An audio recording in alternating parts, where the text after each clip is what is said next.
तो बच्चों, आइए अब हम इस वीडियो में पढ़ते हैं 16 महाजनपदों के बारे में।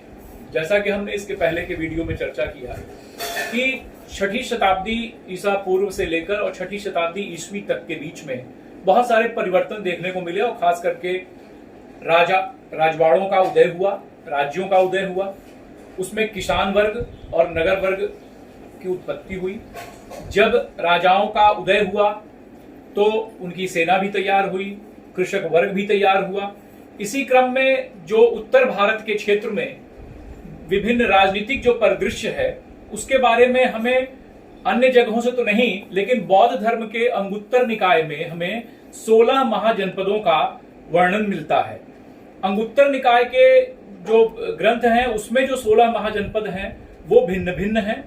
जैन धर्म के भगवती सूत्र में जो हमको 16 महाजनपद देखने को मिलते हैं वो भी संख्या तो 16 है, परंतु उसमें कुछ महाजनपदों के नाम परिवर्तित हो गए हैं। आइए हम विस्तार से देखते हैं।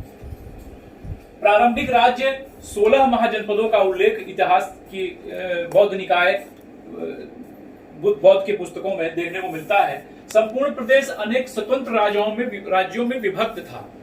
सारे के सारे राज्य स्वतंत्र हुआ करते थे और स्वतंत्रता के साथ अपने अपने राज्यों को वो चलाया करते थे। इस काल की राजनीतिक स्थिति की प्रमाणिक विवरण हमें किसी भी साहित्यिक साक्ष्य से उपलब्ध नहीं है, प्रमाणिक साक्ष्य हमें नहीं प्राप्त है। लेकिन जैसा कि हमने बताया कि बौद्ध ग्रंथ अंगुत्तर निकाय से ज्ञात होता है कि महात्मा बुद्ध के उदय के पूर्व 16 महाजनपदों में राज्य विभाजित था और यह 16 महाजनपद जिसको कि षोडश महाजनपद भी कहा जाता था। आइए चलते हैं कौन कौन से महाजनपद थे। काशी, कौशल, अंग, मगध, वज्जी, मल्ल, चेदी, वत्स, कुरु, पांचाल, मत्स्य, सूरसेन, अश्मक, अवंती, गांधार, कंबोज।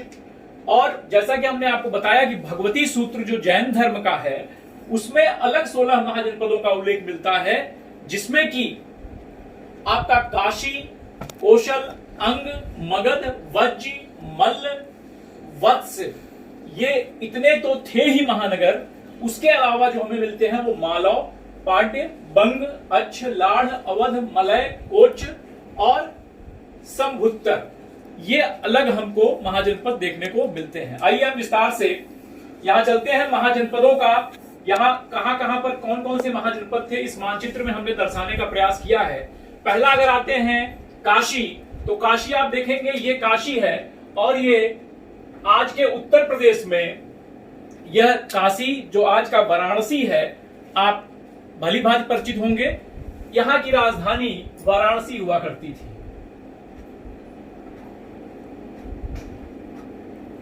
और यह गंगा नदी के किनारे 80 घाट के किनारे पर यह काशी स्थित था। दूसरा अगर चलते हैं तो कौशल आप देखेंगे यहां ये फैजाबाद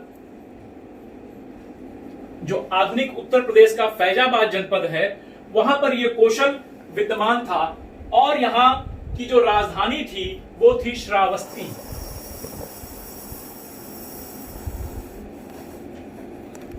ये कौशल राज था। तीसरा हमारा है अंग आप देखेंगे ये है उत्तरी बिहार का एरिया और इसकी जो राजधानी थी वो थी चंपा। ये उत्तरी बिहार का क्षेत्र है अंग और इसकी राजधानी चंपा हुआ करती थी।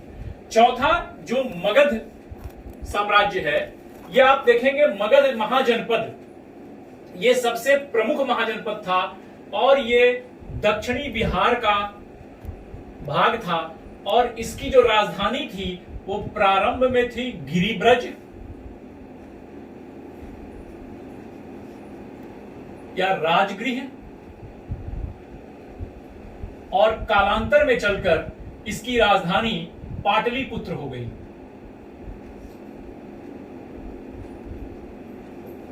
गिरिब्रज या राजगृह जैसा कि नाम से ही आपको उल्लिखित है कि राजाओं का गृह, राजाओं का घर, उसे राजगृह कहते थे और बाद में पाटलिपुत्र जो आज का आधुनिक जो पटना है वो पाटलिपुत्र वहां की राजधानी हो गई और यह राज दक्षिणी बिहार के गया आदि जो क्षेत्र है उस क्षेत्र में यह पूरा साम्राज्य महाजनपद यह फैला हुआ था मगध का।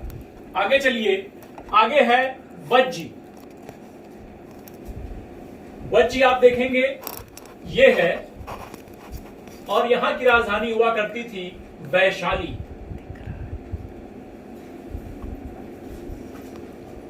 और अगला है मल्ल। मल्ल की एक विशेष बात थी कि यहां पर दो कैपिटल थे, दो राज्य थे, मतलब दो राजधानियां थी। कौन कौन सी राजधानी? दो राजधानी, एक थी कुशीनगर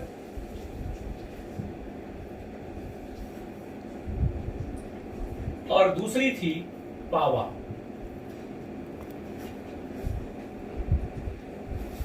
अब आपको एक चीज विशेष मैं बताता चलूं यहां कि इन 16 महाजनपदों में दो ऐसे महाजनपद थे जहां पर कि गण और संघ का राज्य था और बाकी 14 जगहों पर राजतंत्र था। 2 जगहों पर गणतंत्र था और बाकी 14 जगहों पर राजतंत्र था। राजतंत्र क्या है? राजतंत्र जहां पर कि राजाओं का शासन हुआ करता था। और गणतंत्र क्या था? गणतंत्र का मतलब कुछ लोगों का समूह, और राजा कोई एक व्यक्ति नहीं होता था बल्कि उन गणों में रहने वाले, समूह में रहने वाले प्रत्येक व्यक्ति अपने को राजा समझता था। और जो भी वहां के भौतिक संसाधन या जो भी निर्णय होते थे उसमें उस सभी गणों और समूहों का निर्णय समाहित होता था। वो कौन कौन से, आपको बताता हूं कि कौन कौन से गणराज्य या संघ थे। तो एक आपका ये देखेंगे, इसीलिए इसको अलग से किया गया है, ये है वज्जी और मल्ल। यहां इन दोनों जगहों पर गणराज्य था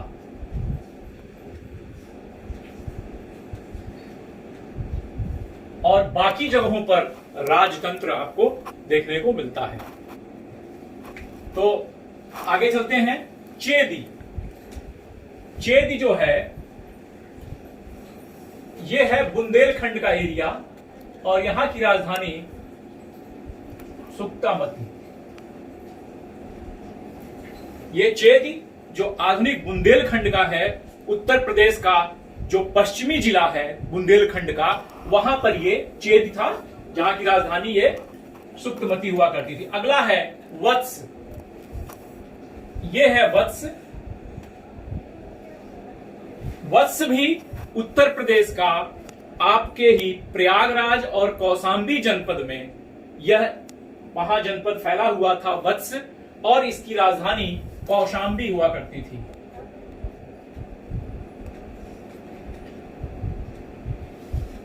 वत्स की राजधानी कौशांबी हुआ करती थी। आगे आइए तो कुरु। कुरु आपका ये दिल्ली और मेरठ का एरिया है।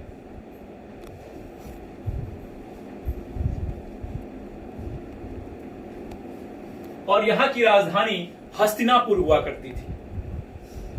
अगला हम देखेंगे पांचाल। पांचाल आपका रुहेलखंड का एरिया है और यहां की राजधानी अहिच्छत्र हुआ करती थी। रुहेलखंड का एरिया है ये पांचाल। अगला आइए मत्स्य। मत्स्य आपका ये है, ये राजस्थान के जयपुर का जगह है, ये जयपुर में, और इसका जो कैपिटल था वो था विराटनगर। राजधानी इसकी मत्स्य की ये आज के राजस्थान के जयपुर में यह महाजनपद स्थित था। अगला है सूरसेन। सूरसेन ये आपका उत्तर प्रदेश के वज्र क्षेत्र में, ब्रिज क्षेत्र जिसे कहते हैं, जहां पर कि श्री कृष्ण का जन्म हुआ, यानी यहां की राजधानी मथुरा हुआ करती थी।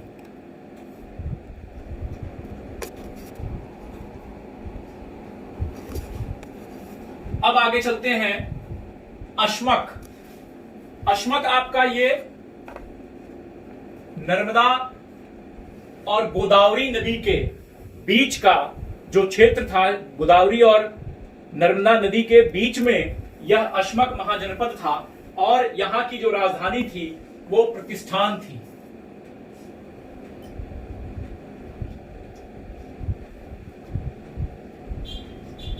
प्रतिष्ठान।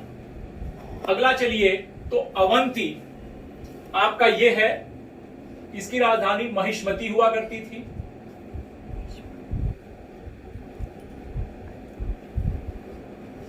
और ये आपके मध्य प्रदेश के उज्जैन जो शहर है, वो मध्य प्रदेश के उज्जैन शहर में यह अवंती क्षेत्र था। अगला आइए, गांधार। गांधार आपके अफगानिस्तान और पाकिस्तान में, इसकी राजधानी पुष्प कलावती।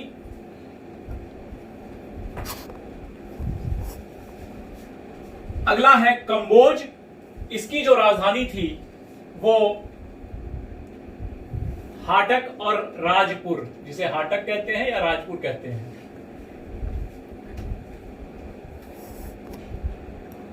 ये आज के कश्मीर और रजौरी जो क्षेत्र है वहां पर ये स्थित है। आपने इस तरीके से ये देखा कि ये 16 महाजनपद और उनकी राजधानियां और उनका क्षेत्र कहां कहां पर स्थित है। तो अब आगे आइए चलते हैं, इसमें सबसे शक्तिशाली जो महाजनपद के रूप में उभरा वो था, आप जान गए होंगे, वो क्षेत्र जो वो ये था मगध। सबसे शक्तिशाली जो महाजनपद कहा गया। अब वह शक्तिशाली महाजनपद क्यों कहा गया, आइए उस पर चर्चा करते हैं। इसकी राजधानी जैसा कि हमने बताया कि राजगृह थी या गिरिब्रज थी, बाद में चल के ये पाटलिपुत्र हो गई, यानी कि आधुनिक पटना। यहां का शासक कौन था? यहां का शासक सबसे पहले बिंबसार। इसका क्षेत्र क्या है? क्षेत्र आपको बता चुके हैं, इसका क्षेत्र है दक्षिणी बिहार।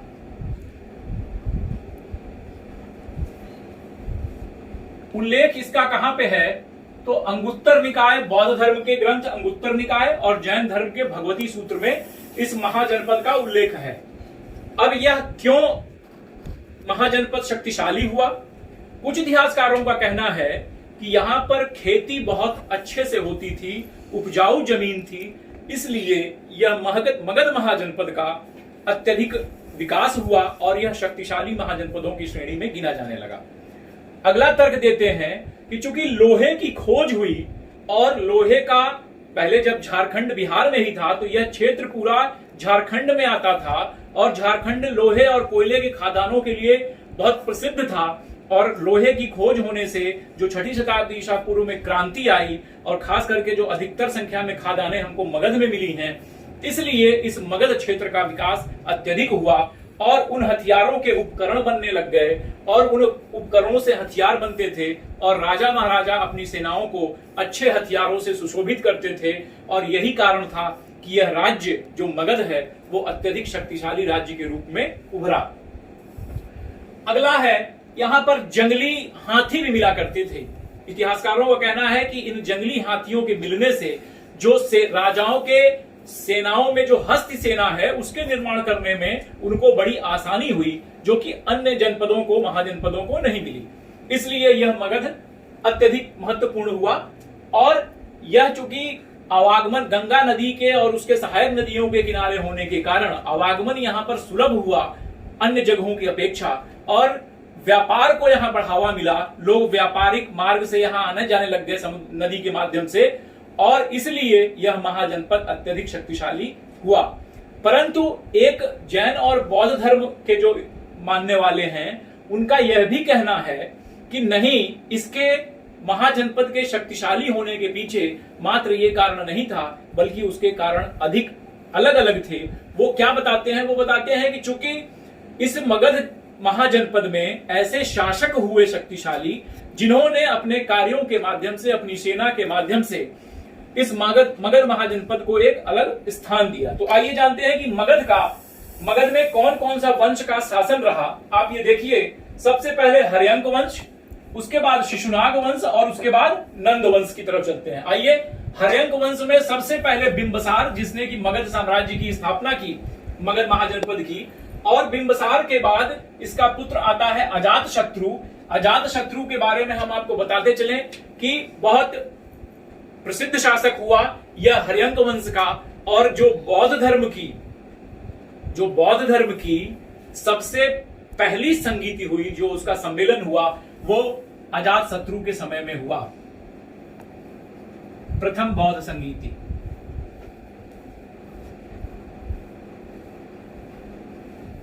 उसके बाद अजातशत्रु के बाद उदाइन, उसके बाद उदाइन के पुत्र अनिरुद्ध, मुंडक और नागदशक इस हर्यंक वंश का सबसे अंतिम शासक हुआ।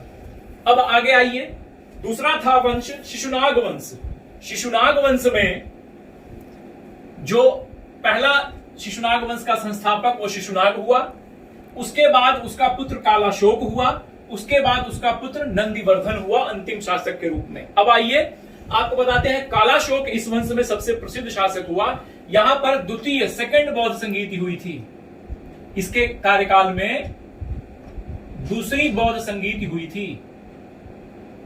4 बौद्ध संगीत हुई थी बौद्ध धर्म में। दूसरी, पहली हुई थी अजातशत्रु के समय में, दूसरी हुई थी कालाशोक के समय में, और तीसरी आपको बताते चलें, जो मौर्य साम्राज्य का सबसे प्रसिद्ध शासक अशोक हुआ, उसके समय में तीसरी बौद्ध संगीति हुई, और चौथी बौद्ध संगीति वह कनिष्क जो कुषाण वंश का शासक हुआ उसके समय में हुई। अगला जो नंद वंश था, नंद वंश के संस्थापक महापद्मनंद थे, और उसके बाद जो शासक आया वो आया घनानंद। घनानंद सिकंदर का समकालीन शासक था, और सिकंदर ने जब भारत पर आक्रमण किया तो घनानंद यहाँ का नंद वंश का शासक था। कहा यह जाता है कि जब चाणक्य ने, जो विष्णुगुप्त और कौटिल्य के नाम से भी प्रसिद्ध हैं, जब वह सिकंदर के आक्रमण के बारे में जब खबर लेके गए, और चाणक्य की यह मंशा थी कि सारा यूनानी जो शासक है वो इस भारत के ऊपर आक्रमण किया है, तो क्यों ना भारत के लोग एकत्रित हो जाएं और एकत्रित होकर उस यूनानी आक्रमणकारी का विरोध करें। तो जो कहानियों में मिलता है, जो यह मिलता है कि जब चाणक्य, विष्णुगुप्त जब घनानंद के दरबार में गए, तो घनानंद के दरबार में, घनानंद बहुत विलासी प्रवृत्ति का शासक था और वह अपने मनोरंजन में व्यस्त था, और वहां पर उनके दरबार में चाणक्य को बहुत निंदित तरीके से, बहुत बुरे तरीके से उनको वहां पर उनका अपमान करके उनको भेजा गया। और उसी समय चाणक्य ने, विष्णुगुप्त ने यह प्रतिज्ञा ली कि ऐसे वंश का वह नाश करके ही दम लेंगे, और उन्होंने अपनी शिखा को बांधा, और बाद में चंद्रगुप्त मौर्य को तैयार करके उनको शस्त्र और शास्त्र की पूरा विद्या देकर, और उन्होंने इस नंद वंश का विनाश किया, और चंद्रगुप्त मौर्य ने फिर मौर्य वंश की स्थापना की। तो आइए अब देखते हैं कि इसमें से भी जो कौन कौन से जो जनपद थे वो आकर इस मगध महाजनपद में मिल गए थे। तो पहला है अवंती। ये जो अवंती है,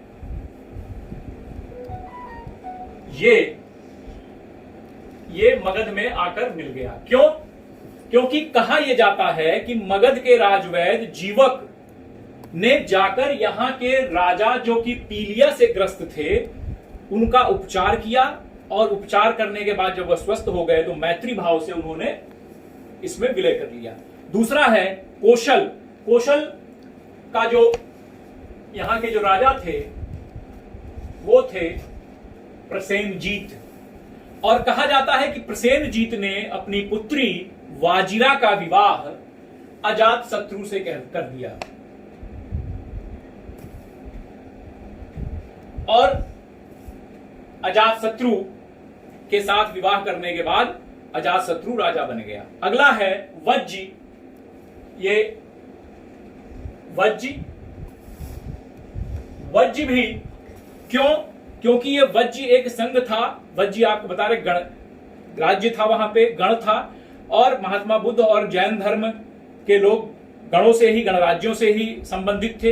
तो यहां पर जो शासक था वो चेटक था, और चेटक की जो बहन थी वो चेलना थी, और चेलना से ही अजातशत्रु उत्पन्न हुआ था, यानी कि इनकी माता का नाम चेलना था।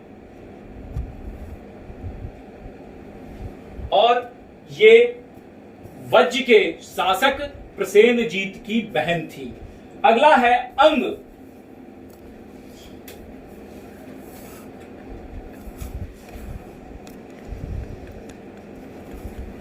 अंग के बारे में कहा जाता है कि यहां का जो शासक था वो ब्रह्मदत्त था, और ब्रह्मदत्त ने भाट्य को पराजित करके अंग को मगध में विलय करा दिया और यहां का राजा अजातशत्रु को बना दिया। तो इस तरीके से आप देखेंगे कि वहां इस 6ठी शताब्दी ईसा पूर्व में से लेकर 6ठी शताब्दी ईसा ईस्वी के बीच में कई ऐसे राज्य आए जिनका साम्राज्य विस्तार एक दूसरे देशों को साम्राज्य विस्तार नीति के तहत उनको या तो मैत्री भाव से या वैवाहिक संबंधों के कारण उनको अपने राज्यों में मिलाया, और इसीलिए मगध सर्वाधिक शक्तिशाली महाजनपद के रूप में उभरा। अब हम आगे चलेंगे कि जब धनानंद का वध करके चंद्रगुप्त मौर्य ने मौर्य साम्राज्य की स्थापना